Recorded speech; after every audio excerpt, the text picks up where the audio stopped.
What is going on, everybody? Welcome back to Blitz Fantasy Football. My name is Blitz Link. I'm here with the Dean of Fantasy Football. And if you want to compete against us this year, check out the form in the description below where you could win cash prizes and a fantasy trophy belt by beating us in our Blitz leagues this year.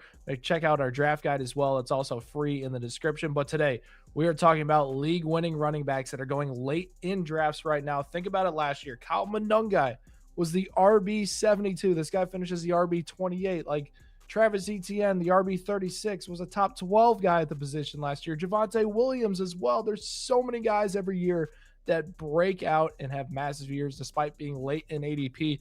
Dean, the first player I would like to talk about is Kenny Gainwell for the Tampa Bay Buccaneers. Some of you guys may not recognize him. It's Kenneth Gainwell. He had a name change this offseason, so if that freaks you out a little bit, that is Kenneth Gainwell. So what are your thoughts on him entering the year? Yeah, I think it's going to be a really great opportunity. I think a lot of people thought that Bucky Irving was going to come into 2025 and just absolutely explode. We really didn't see that. And then for this offseason, that now Gainwell coming over, he's going to probably most likely be that pass catching back for the Bucks to start off. But what it really is, and you're going to see a lot of this for this list that we have for you, it's the ability that it might happen where Kenny Gainwell overtakes this backfield this season. I'm kind of iffy on Bucky Irving. I'm not liking it. I think he kind of was a Liam Cohen merchant in his breakout season. But for Gainwell, a veteran back that comes over in a Bucks team that really needs to bounce back after missing the playoffs, and Gainwell can really just do it all and has done it all at a pretty successful volume in fantasy. So this is a really good opportunity for him kind of possibly overtaking the backfield, but really it's going to be taking away a lot from Bucky Irving. Yeah, I think think about Kenneth Gainwell's usage as well. He was the RB7 in points per game after week 12 last season, averaging close to 100 total yards per game because he was that good in the receiving game. You got Todd Bowles already mentioning that he's the 1B to Bucky Irving's 1A. So what does that tell me? Okay, he's playing for sure on third downs, and he's going to be involved heavily in this offensive game plan week to week. So while Bucky Irving is priced about 12 to 15 running backs ahead of Kenneth Gainwell, why would I not draft the other Buccaneers starting running back, especially in PPR, where we know he's going to have that receiving volume, and Baker Mayfield has historically targeted that running back position a lot more heavily than a lot of the other positions. So I am in on Kenneth Gainwell at his cost, and I think he's a great pick overall in your drafts. The next player that I think every single person's hyping up, and I know the community is starting to get sick of all the hype, Jonathan Brooks. I'm drafting him 2 rounds earlier than his ADP because the hype is real. Chuba Hubbard suffered an injury that's going to be keeping him out week to week, but week to week could turn into a month, and then he could be missing week 1. It was already starting to trend towards a split. In the first team reps among camp, you had Jonathan Brooks splitting time with Chuba Hubbard as that first team reps, and Brooks had a real chance of winning that lead role. Last season, we saw Chuba Hubbard sign a big contract extension in the offseason. Rico Dowdle came in on a 1-year deal, had 250 plus touches, and stole them from Chuba Hubbard over the course of the season. And we saw Rico Dowdle be a strong RB2 down the stretch there in fantasy football. And with Chuba Hubbard, he struggled, man. Like bottom 5 in the NFL in yards after contact, missed tackle rate. He had 0 explosive runs last season. Jonathan Brooks, his last year of college, I know he's been really unfortunate with 2 ACL injuries his first 2 years of his NFL career, but in college, this player had 1,300 total yards and 10 plus touchdowns. The Panthers thought they saw something in him, and they drafted him early in the second round. So they're going to start using that investment in him right away when they get the chance. And this year finally seems like that chance where Jonathan Brooks can crush his ADP and just have a monster season for this team. Yep, absolutely. I love Jonathan Brooks. Spoiler alert, he is one of my guys for this season that I will be targeting just as much as you. But you're right. It's just about how much volume that Rico Dowdle left when he is now in Pittsburgh. And then really for the Panthers, they could get rid of Chuba Hubbard pretty quickly. After the season, that contract is coming up to an end, and they invested in Jonathan Brooks a few years ago, like you said, with that early second round pick.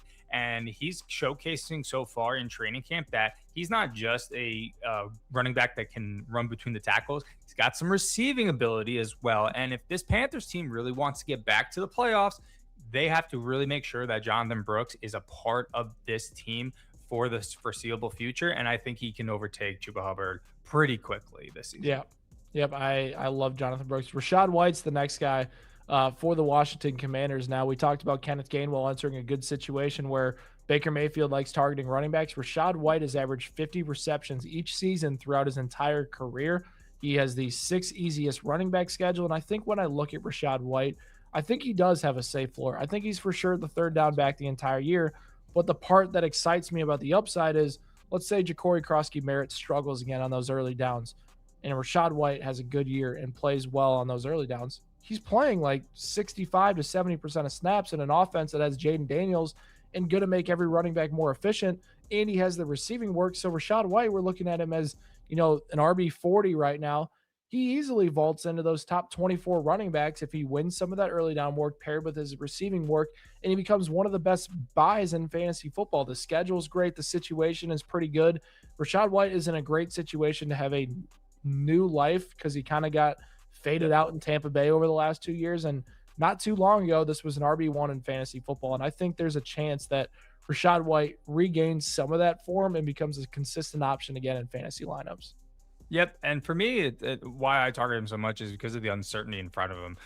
For Bill, his two flaws right now are a ball security and pass protection. And with a head coach like Dan Quinn, he's not going to let that slide. Now, Bill's athletic; he's a great runner, but he has to make sure he holds on to the ball. So if he's still has those problems, if he can't pass block for Jaden Daniels, Dan Quinn will happily go to the veteran in White and insert him even more playing time and more snaps where he could be RB1 for this Washington team, sooner rather than later. So that's why I like him a lot in these late rounds.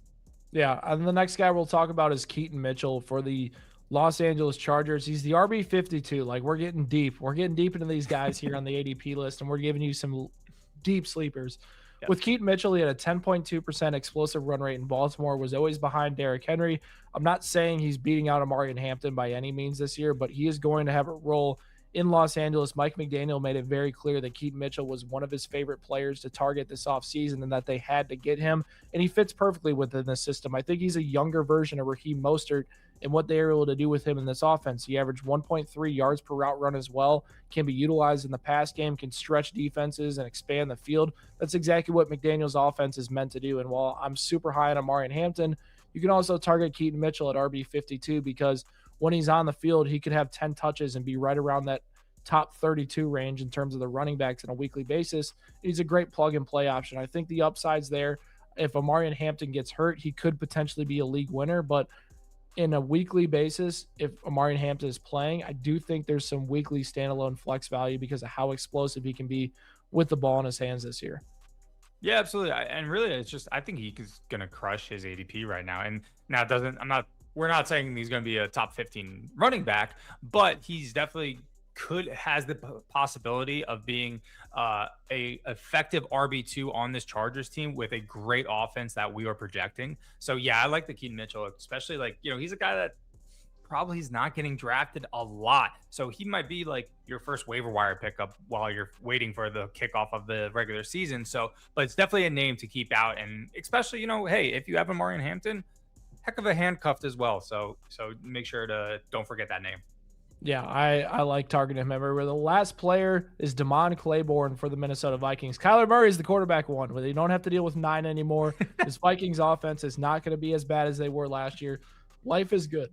What is interesting for me is Damon Claiborne's a player that had over 1,100 total yards last year, 10 touchdowns. Coming into college, ran 4.39, had a bunch of receptions out of the backfield. And I saw this as a direct long-term replacement to Aaron Jones in Minnesota in this offense because the skill sets are eerily similar. And Jones has really struggled to stay on the field as of late and really hasn't finished a season in maybe 3 seasons now. And Jordan Mason last year, when he did take over, couldn't hold down the receiving workload, and he was basically kind of stuck on early downs. So with Claiborne, I'm like, interesting. So Aaron Jones hasn't been able to stay healthy. Jordan Mason can't play on receiving down, so who plays? The rookie, Damon Claiborne. And Claiborne's going to have a little bit of, explosiveness mixed in there. I do think they'll try to scheme some stuff up from him early to get him involved. I mean, at RB70, why would you not look at the investment and say, okay, maybe this is a late round flyer I need because the upside could provide top 36 value this year in fantasy? Yeah, absolutely. You make the most sense. If we're not trusting Aaron Jones a lot, I think for me, Jordan Mason is a great value pick as current ADP, and I seem to draft him a lot this season. But for Claiborne, like Mason's not the dual threat that we need, right? And this Minnesota offense, especially run by Kevin O'Connell, like there's always going to be two running backs that are involved. So if we don't believe that Aaron Jones is going to be the long-term answer and he's not going to be consistently on the field, someone's got to step up. And I think it hit around the nail with Claiborne here. 100%. Those are 5 late round running backs that me and Dean are targeting that have league winning upside. Drop a comment down below if you like one of these guys or we missed somebody on this list. Make sure you hit that subscribe button for daily fantasy football content. And me and the Dean will catch you guys next time.